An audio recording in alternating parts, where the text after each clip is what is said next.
feel my heartbeat?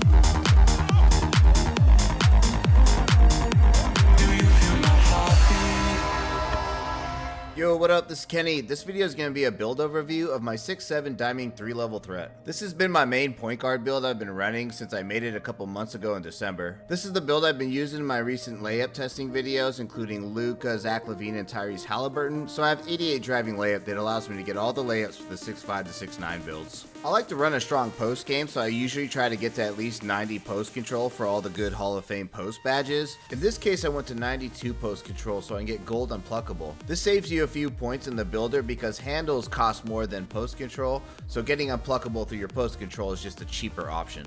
At 6'7", you can have 92 post control at the minimum weight of 180 pounds. Whereas at 6'6", you have to increase your weight to go up to this much post control, and I didn't want to do that. So this was sort of a test to see how it would feel like running point with only 86 handles, which honestly so far hasn't really bothered me much. I'm missing out on a few animations, but it's not that big a deal. 96 pass act was something I was really excited to try because that gets you gold bailout and Hall of Fame dimer, along with a few other things like touch passer and relay passer go to Hoff. But gold bailout's the main thing I noticed going from 91 to 96. Bailout is just one of those badges I noticed at every level, going from none to bronze, bronze to silver, and silver to gold. I just noticed the difference at every single level so far. It's really just a big part of my playstyle too. I love the drive and kick, so I get a lot of use out of the badge. Passes like this, where you're throwing behind yourself or over your shoulder, turning your body, are kind of where it shines the most, I would say. You know, you can still make that pass with silver, but it's kind of sketchy and it's going to go out of bounds a certain percentage of the time. It still will with gold, just way less.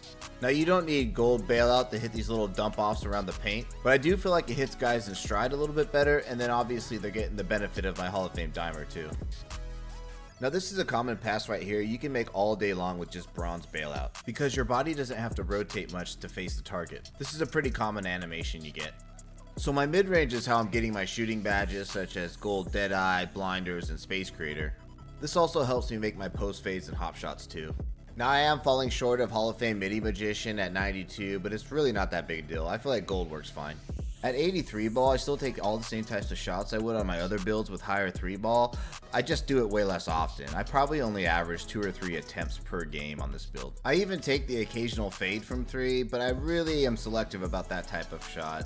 I try to find the shot within the flow of the offense or based off of my momentum or whatever's going on in that particular game. I do have 98 free throw because I wanted to make sure I got to 90 for gold free points, and then I just had a few points left over at the end and there was nowhere else that made any sense anyway. But having a high free throw is a big deal. I mean, this will clutch you games if you use it right. After making 6 or 7 point guards at this point, I really feel like 85 perimeter D is just the money spot. It's the value spot. Silver clamps is enough. With a little bit of strength, it works well. Another big thing I wanted to test with this build was having legitimate steal at 91 that gives you all the gold badges. Having really good steal has been even more fun than I thought it would be, honestly. I mean, I knew it would be cool, but man, it's a blast. It's also really good just to keep the ball handler on the other side honest. I mean, you cannot fuck around in front of me dribbling too much before you're going to start losing the ball. Then of course, steals are just a great way to swing the momentum in a game. If you start getting steals, you're going to swing the momentum your way. I did fall short of the 86 speed you need to get gold speed booster on this build, but that's just one of the compromises I had to make. At this point, I just believe you don't need a high acceleration to run point, so 73 is enough for me. Another nice advantage of 6'7 versus 6'6 is you don't need to increase your weight to get the 65 strength, which you need to get gold fearless finisher. This badge helps you finish anytime there's contact at the paint, and I probably notice it the most doing my Euro steps. Here's the animations and jump shot that I've been running on this build.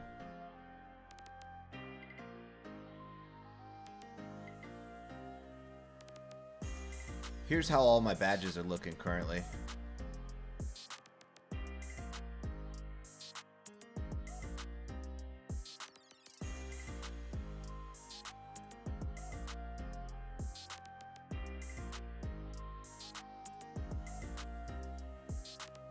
That's all I got, guys. Thanks for checking it out. I'll catch you in the next one. Peace.